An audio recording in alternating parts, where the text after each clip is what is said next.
आज आहे 12/11/23ची अव्यक्त बापदादांची अव्यक्त मुरली.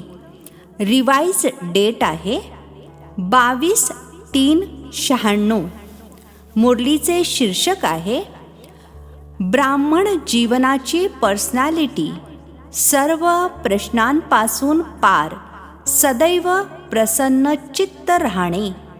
आज सर्व प्राप्तिदाता बापदादा आपल्या सर्व प्राप्ती स्वरूप मुलांना पाहत आहेत. बापदादांद्वारे प्राप्त्या तर पुष्कळ झाल्या आहेत, ज्याचे आता जर वर्णन करू तर खूप आहे. परंतु मोठी लिस्ट सांगण्याऐवजी हेच वर्णन करता की अप्राप्त नहीं कोई वस्तु इस ब्राह्मण जीवन में. तर बापदादा पाहत आहेत की प्राप्त्या तर पुष्कळ आहेत, मोठी लिस्ट आहे ना. तर ज्याला सर्व प्राप्त्या आहेत त्याची निशाणी प्रत्यक्ष जीवनामध्ये काय दिसून येईल ते जाणताना सर्व प्राप्तींची निशाणी आहे. त्याच्या चेहऱ्यावर आणि वर्तनामध्ये सदैव प्रसन्नतेची पर्सनॅलिटी दिसून येईल. कोणालाही पर्सनॅलिटीच आकर्षित करते, तर सर्व प्राप्तींची निशाणी प्रसन्नतेची पर्सनॅलिटी आहे, जिला संतुष्टता देखील म्हटले जाते. परंतु आजकाल चेहऱ्यावर जी सदैव प्रसन्नतेची झलक दिसून आली पाहिजे ती दिसून येत नाही. कधी प्रसन्न चित्त आणि कधी प्रश्नचित्त दोन प्रकारचे आहेत. एक आहे थोडी जरी परिस्थिती आली तरी प्रश्नचित्त, का, काय, कसे, कधी, हे झाले प्रश्नचित्त. आणि प्राप्ती स्वरूप असणारे सदैव प्रसन्नचित्त असणार. त्यांना कधीही कोणत्याही गोष्टीमध्ये प्रश्न पडणार नाही, कारण सर्व प्राप्तींनी संपन्न आहेत. तर का, काय, हे जे आहे ती हलचल अर्थात डगमग होणे आहे. जो संपन्न असतो त्याच्यामध्ये कधी हलचल होत नसते. जो खाली अर्थात रिकामा असतो तो डगमगत असतो. तर आपणच आपल्याला विचारा की मी नेहमी प्रसन्नचित्त राहते किंवा राहतो? कधी कधी नाही, सदैव प्रसन्नचित्त राहतो. 10 वर्षवाले तर सदैव प्रसन्नचित्त असणार की नाही? होय म्हणत नाहीयेत. विचार करत आहात का? प्रसन्नता जर कमी असेल तर त्याचे कारण प्राप्ती कमी आणि प्राप्ती कमी असण्याचे कारण आहे. कोणती न कोणती इच्छा आहे. इच्छेचे फाउंडेशन ईर्ष्या आणि अप्राप्ती आहे. अतिशय सूक्ष्म इच्छा या अप्राप्तीच्या दिशेने खेचतात. मग रॉयल रूपामध्ये हेच म्हणतात की माझी इच्छा नाहीये, परंतु झाले तर उत्तम. परंतु जिथे अल्पकालीन इच्छा आहे तिथे चांगले होऊ शकत नाही. तर चेक करा मग ज्ञानी जीवनामध्ये ज्ञानाच्या रॉयल रूपातील इच्छा किंवा मोठ्या रूपातील इच्छा. आता असे दिसून येते की मोठ्या रूपातील इच्छा समाप्त झाल्या आहेत, परंतु रॉयल इच्छा ज्ञानानंतर सूक्ष्म रूपामध्ये राहिलेल्या आहेत. त्या चेक करा. कारण बापदादा आता सर्व मुलांना बाप समान संपन्न संपूर्ण बनवू इच्छित आहेत. ज्याच्यावर प्रेम असते त्याच्या समान बनणे काही अवघड गोष्ट नसते. तर बापदादांवर सर्वांचे खूप प्रेम आहे की फक्त प्रेम आहे? कोणीतरी म्हटले खूप प्रेम आहे. पक्के? तर प्रेमासाठी त्याग करणे किंवा परिवर्तन करणे ही काही मोठी गोष्ट आहे का? कोणीतरी म्हटलं नाही. तर पूर्णपणे त्याग केला आहे. जे बाबा म्हणतात, जे बाबा इच्छितात ते केले आहे. कायमसाठी केले आहे? कधी कधीने काम चालणार नाही. कायमचे राज्यभाग्य प्राप्त करायचे आहे की तात्पुरते? कायमचे पाहिजे ना? तर सदैव प्रसन्नता, इतर कोणताही भाव चेहऱ्यावर अथवा वर्तनामध्ये दिसता कामा नये. कधी कधी असे म्हणतात ना की आज बहिणजींचा किंवा भाईजींचा मूड वेगळा आहे. तुम्ही देखील म्हणता आज माझा मूड वेगळा आहे. तर याला काय म्हणणार? तर ही कायमस्वरूपी प्रसन्नता झाली. बरीच मुले प्रशंसेच्या आधारावर प्रसन्नता अनुभव करतात, परंतु ती प्रसन्नता अल्पकाळाची आहे. आज आहे, काही काळानंतर नाहीशी होणार. तर हे देखील चेक करा की माझी प्रसन्नता प्रशंसेच्या आधारावर तर नाही ना? जसे आजकाल घरे बांधतात ना, तेव्हा सिमेंटमध्ये वाळू जास्त मिसळतात. तर हे देखील असेच आहे, जे फाउंडेशन मिक्स आहे, योग्य नाही आहे. जेव्हा थोडेसे परिस्थितीरूपी वादळ येते किंवा कोणत्याही प्रकारची हलचल होते, तेव्हा ती प्रसन्नतेला नाहीसे करते. तर मग असे तर फाउंडेशन नाही आहे ना? बापदादांनी या अगोदर देखील सांगितले आहे, आता पुन्हा अंडरलाईन करत आहेत की रॉयल रूपातील इच्छेचे स्वरूप नाम, मान आणि शान आहे. आधार सेवेचा घेतात, सेवेमध्ये नाव व्हावे. परंतु जे नाव होण्यासाठी सेवा करतात, त्यांचे अल्पकाळासाठी नाव तर होते की खूप छान सेवा योग्य आहेत, खूप छान आकर्षित करणारे आहेत. परंतु नावाच्या आधारावर सेवा करणाऱ्याचे उच्च पदामध्ये मात्र नाव मागे जाते. कारण कच्चे फळ खाल्ले, पिकलेच नाही. कच्चे फळ खाल्लेत तर पिकलेले फळ कुठून खाणार? आता सेवा केली, आता नाव झाले. तर हे कच्चे फळ आहे. किंवा इच्छा ठेवली की सेवा तर मी खूप केली, सर्वात जास्त सेवेसाठी मी निमित्त आहे, ही नावाच्या आधारावर सेवा झाली. याला म्हणणार कच्चे फळ खाणारे. तर कच्च्या फळामध्ये ताकद असते का?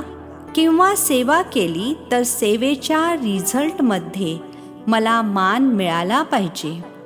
हा मान नाही आहे, परंतु अभिमान आहे.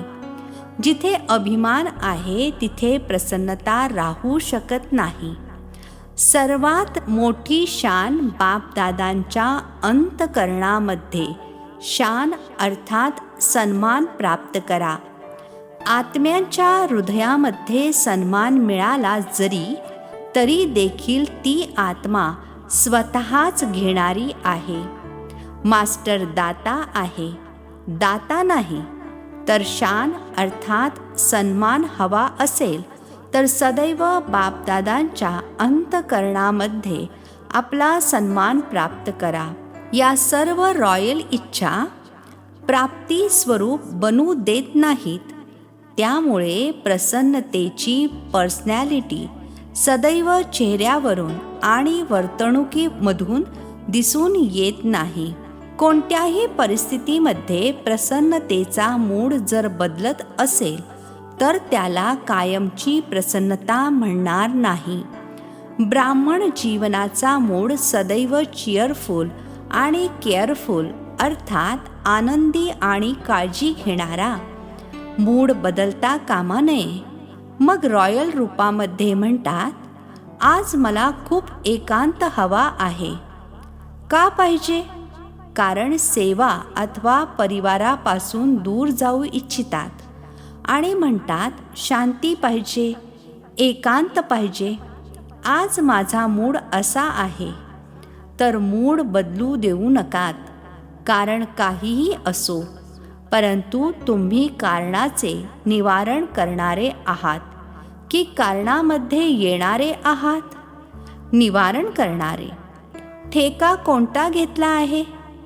कॉन्ट्रॅक्टर आहात ना? तर कोणते कॉन्ट्रॅक्ट घेतले आहे? की प्रकृतीचा मूड सुद्धा चेंज करणार. प्रकृतीला सुद्धा चेंज करायचे आहे ना? तर प्रकृतीला परिवर्तन करणारे तुम्ही आपल्या मूडला चेंज करू शकत नाही. मूड चेंज होतो की नाही? कधी कधी होतो ना. मग म्हणतील समुद्रकिनारी जाऊन बसतो. ज्ञानसागर नाही, स्थूल सागर. फॉरेनर्स असे करतात ना, की असे म्हणणार आज माहीत नाही, एकटे एकटे वाटते. तर बाबांचे कंबाईंड रूप अर्थात मी आणि बाबा हे रूप कुठे गेले? वेगळे केलेत. कंबाईंड पासून एकटे झालात याला प्रेम म्हटले जाते काय? तर कोणत्याही प्रकारचा मूड एक असतो, मूड ऑफ. ती आहे मोठी गोष्ट. परंतु मूड बदलणे हे देखील ठीक नाही. मूड ऑफ वाले तर खूप वेगवेगळ्या प्रकारचे खेळ दाखवतात. बाप दादा पाहतात मोठ्यांना खूप खेळ दाखवतात किंवा आपल्या साथीदारांना खूप खेळ दाखवतात. असे खेळ करू नकात, कारण बाप दादांचे सर्व मुलांवर प्रेम आहे.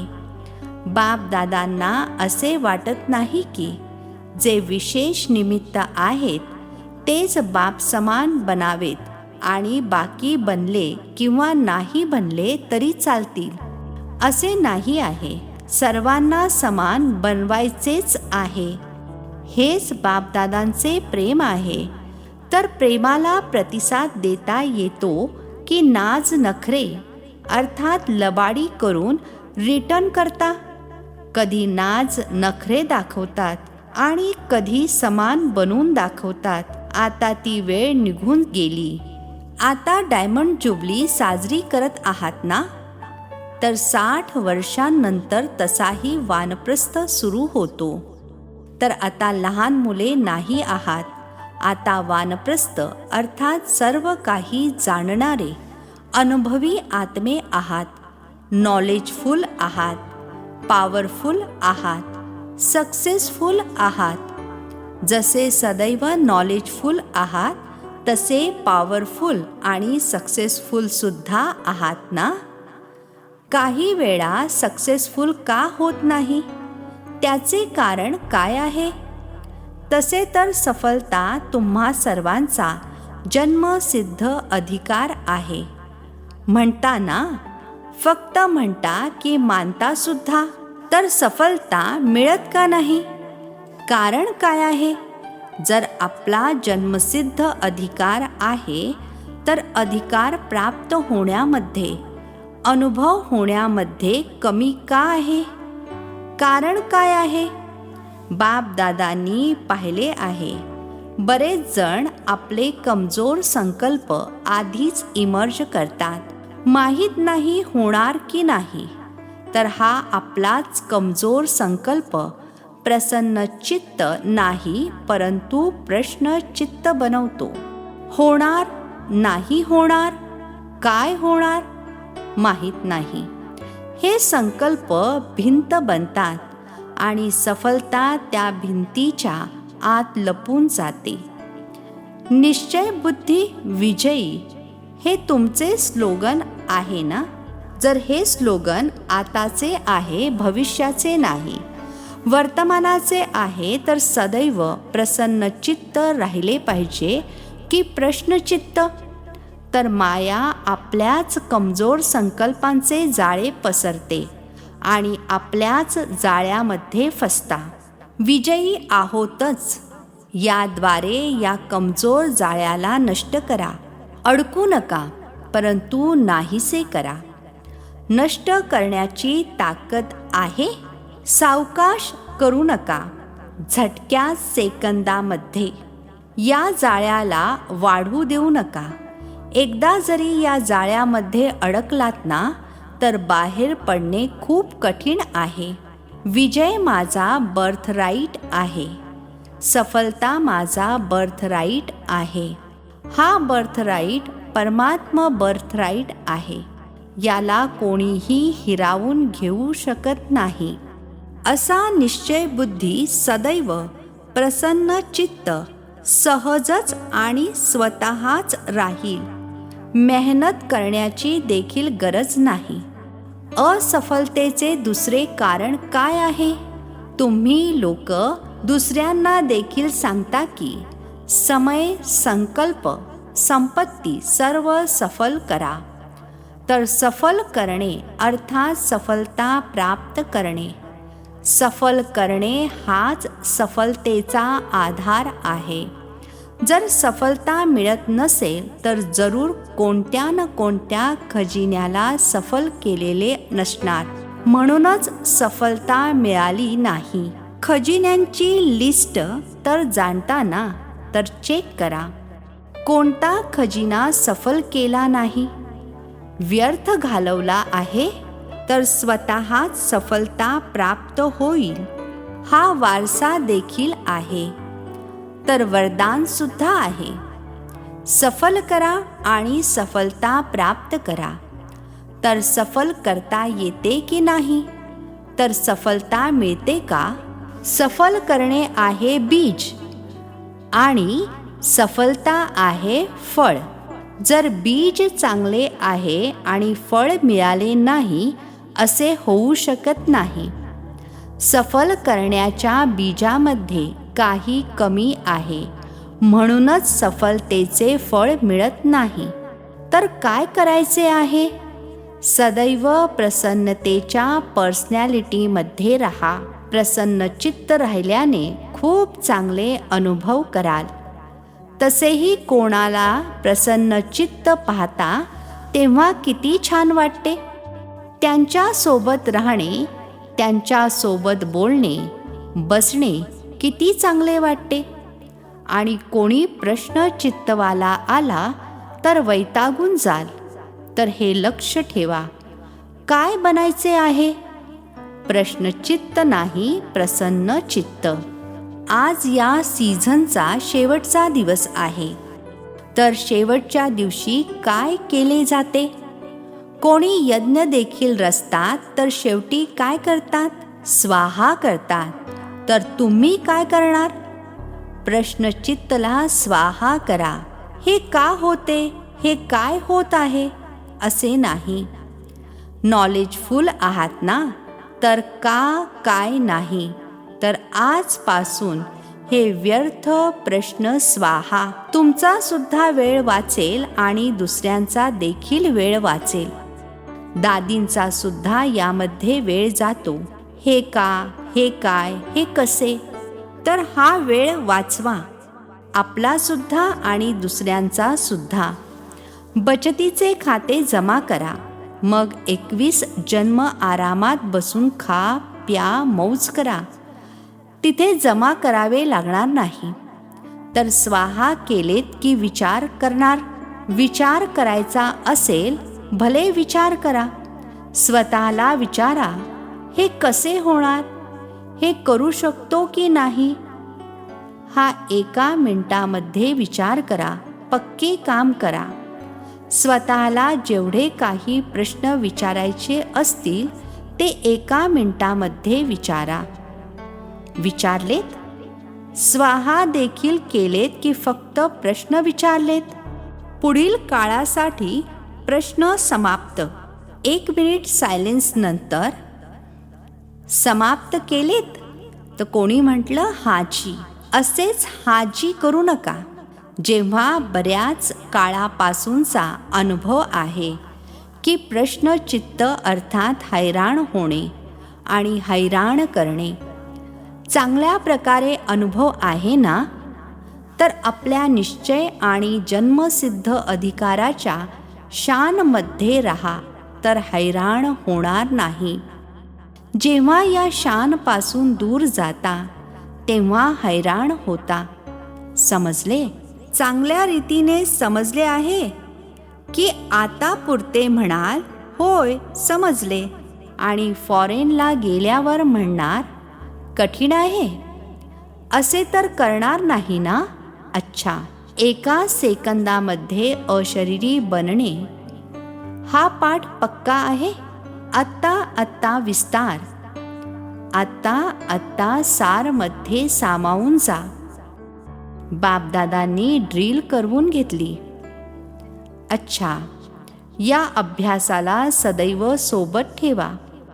चोहो बाजूंच्या सर्व प्रश्नचित्त पासून परिवर्तन होणाऱ्या सदैव प्रसन्नचित्तची पर्सनॅलिटी वाल्या श्रेष्ठ आत्म्यांना सदैव आपल्या विजय आणि जन्मसिद्ध अधिकाराच्या स्मृतीमध्ये राहणाऱ्या स्मृती स्वरूप विशेष आत्म्यांना सदैव सफल केल्याने सहज सफलतेचा अनुभव करणाऱ्या बाबांच्या समीप आत्म्यांना बापदादांची प्रेमपूर्वक आठवण आणि नमस्ते. डबल विदेशातील चोहो बाजूंच्या ज्यांना 10 वर्ष झालेली आहेत अशा मुलांना विशेष मुबारक आणि प्रेमपूर्वक आठवण. आम्हा आत्मिक मुलांचाही आत्मिक पित्याला नमस्ते. दादी सोबत संवाद. बापदादांना आपल्या परिवाराच्या सिरताज निमित्त आत्म्यांसाठी सदा जीते रहो, उडते रहो और उडाते रहो हा संकल्प नेहमी राहतो. आपल्या योग तपस्येच्या शक्तीने शरीरांना चालवत तर आहात, परंतु तुमच्यापेक्षा जास्त बापदादांना काळजी वाटते. म्हणून वेळेनुसार फास्ट चक्कर लावू नका. आरामात जा आणि या, कारण दुनियेतील परिस्थितीसुद्धा फास्ट गतीने बदलत आहे. त्यामुळे सेवेसाठी बापदादा मनाई करत नाहीत, परंतु बॅलन्स. सर्वांचे प्राण आपल्या शरीरामध्ये आहेत. तण ठीक असेल तर सेवासुद्धा चांगली होत जाईल. म्हणून सेवा भरपूर करा, परंतु जास्त धक्का देऊ नका. थोडा धक्का द्या. जास्त धक्का दिल्याने काय होते? बॅटरी स्लो होते. म्हणून आतापासून बॅलन्स ठेवणे आवश्यक आहे. असा विचार करू नका, हे वर्ष तर करूया, पुढचे वर्ष माहीत नाही काय आहे. नाही, जगायचे आहे आणि उडवायचे आहे. अजून तर तुमचा पार्ट आहे ना, तर आपल्या पार्टला समजून धक्का द्या, परंतु बॅलन्स करून धक्का द्या. ठीक आहे, फास्ट प्रोग्रॅम बनवू नका. 2 दिवस इथे आहे तर तिसऱ्या दिवशी तिथे आहे असे नको. आता तो वेळ नाहीये. जेव्हा अशी वेळ येईल तेव्हा एका दिवसामध्ये 4 ठिकाणी सुद्धा जावे लागेल, परंतु आता नाही. अच्छा, आजचे वरदान आहे, दिव्य गुणांच्या आव्हानाद्वारे सर्व अवगुणांची आहुती देणारे संतुष्ट आत्मा भव. दिव्य गुणांच्या आव्हानाद्वारे सर्व अवगुणांची आहुती देणारे संतुष्ट आत्मा भव. स्पष्टीकरण आहे, जसे दीपावलीच्या वेळी विशेष सफाई आणि कमाई यावर लक्ष ठेवतात, तसे तुम्ही देखील सर्व प्रकारची सफाई आणि कमाईचे लक्ष ठेवून संतुष्ट आत्मा बना. संतुष्टतेद्वारेच सर्व दिव्य गुणांचे आवाहन करू शकाल. मग अवगुणांची आहुती आपोआप होईल. तुमच्यामध्ये जो कमकुवतपणा, कमतरता, निर्बलता, कोमलता राहिलेली आहे त्याला नष्ट करून आता नवीन खाते सुरू करा आणि नवीन संस्कारांचे नवीन वस्त्र धारण करून खरी दीपावली साजरी करा. स्लोगन आहे, बाबांचे आज्ञाधारक बनून राहा तर गुप्त आशीर्वाद वेळेवर मदत करत राहतील. बाबांचे आज्ञाधारक बनून राहा तर गुप्त आशीर्वाद वेळेवर मदत करत राहतील. अच्छा, ओम शांती. नवनवीन मराठी व्हिडिओज प्राप्त करण्यासाठी सबस्क्राईब करा मराठी गॉडलीवूड चॅनलला.